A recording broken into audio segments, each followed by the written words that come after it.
Ouais, peut-être effectivement juste pour commencer, pour juste vous expliquer un peu notre challenge chez Grant Thornton, nous on a un cabinet d'audit et de conseil. Donc globalement, si je fais simple, nos clients, ce sont vous. Et à chaque fois qu'on va intervenir chez vous, bah, on va prendre vos données et puis on va soit aller les vérifier, soit essayer d'en tirer de la valeur ajoutée. Donc à chaque fois qu'on change de client, on est face à des systèmes différents, avec des données qui sont structurées de manière différente, etc.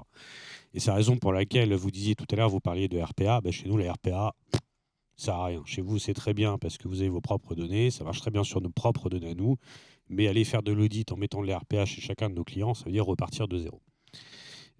Et en fait, on s'est vite dit finalement que en réalité, nous, on effectue toujours les mêmes tâches, mais avec des données différentes. Mais on les effectue, ces tâches, de manière très, très structurée.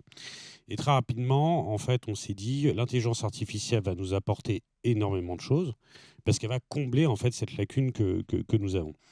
Et il a fallu lancer une démarche, 3000 collaborateurs qui travaillent en fait au quotidien. Vous avez 1000 personnes qui font de l'audit au quotidien. Et on s'est dit très bien, il va falloir qu'on s'appuie sur l'intelligence artificielle. Donc effectivement, on a lancé une démarche assez, à vrai dire, structurée, en plusieurs étapes, qui a consisté d'une part à faire de l'immersion au sein des métiers, de comprendre, mais à tous les grades, donc c'est une phase qui a duré en fait énormément de temps, de comprendre à tous les grades ce que les gens faisaient, du collaborateur qui appelle le client pour demander le moindre document, celui qui le classe, etc. Et après, une fois qu'on a fait ça, sont ressortis un certain nombre de cas d'usage, plus de 300 cas d'usage. Et là, on m'a dit, bah, comment on va faire? Donc on s'est dit, très bien, on va essayer de prioriser. Donc on a en fait défini un certain nombre de points, 15 critères en fait, qui sont divisés en plusieurs catégories, pour en citer quelques-uns, sur la faisabilité. Est-ce que les données sont disponibles? Selon quel format? Quelle est la volumétrie? Quelle est la maturité technologique du modèle pour pouvoir les exploiter? Et ça aussi, c'est important de ne pas s'arrêter sur la maturité technologique des modèles actuels. Pour ceux qui ont connu ChatGPT 3, et ceux qui ont le 4,5, le 5, etc., n'effacez pas vos cas d'usage. Peut-être que dans la version 6, vous pourrez les adresser. Il y a eu la probabilité d'échec, ça a été assez important. On a regardé un gros bloc qui est l'impact business, le gain de temps qu'on va effectivement pouvoir générer là-dessus, parce que c'est quand même important, il faut quand même rentabiliser un peu ces investissements. La fréquence des tâches qui sont effectuées, pour en citer quelques-uns, la complexité, le temps de déploiement de ces outils, de ces technologies, les dépendances que l'on va avoir envers les systèmes et les risques. Parce qu'on fait une profession réglementée, donc il faut qu'on fasse un peu attention à ce qu'on fait. Il ne faudrait pas qu'on vous donne des données ou des résultats qui sont erronés. Et donc, une fois qu'on a fait ça, on a positionné tous ces cas d'usage. Il y en a un certain nombre que l'on a éliminés, ceux qui avaient un impact en fait faible et une faisabilité très complexe, parce qu'il y avait la liste de Père Noël aussi. Je clique sur un bouton, tout se fait automatiquement. Merci, au revoir. Bon. Et on a d'abord cherché à adresser les quick wins.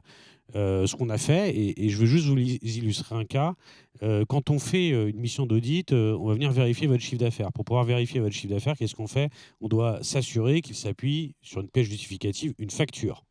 Donc avant, ce qu'on faisait, c'est qu'on sélectionnait un échantillon, plus de 2000 éléments, et puis on demandait les factures. Ensuite, on vous demandait également les bons de livraison, les bons de commande, etc. Ça s'appelle le SRI OMH. Et vous étiez très gentil, vous donniez tous ces éléments, donc à peu près 6000 documents. Et puis nos jeunes collaborateurs, ils passaient, pour certains, les plus jeunes, quasiment toute leur saison à pointer tous ces documents. Aujourd'hui, on a un système, vous nous donnez les documents, il les pointe automatiquement, il les cross-ref. Vous allez pointer une cellule Excel, il va aller vous donner le bon élément, et ça en moins d'une minute. Je ne sais pas si vous imaginez le changement de vie de nos collaborateurs par rapport à ça. On ne fera plus jamais d'audit comme moi je l'ai fait quand j'étais un jeune collaborateur. Et au début, on m'a dit que j'étais fou. Qu'est-ce qu'ils font maintenant? Alors, qu'est-ce qu'ils font maintenant? Parce qu'on parle d'emploi. Je veux juste un petit mot sur effectivement l'emploi.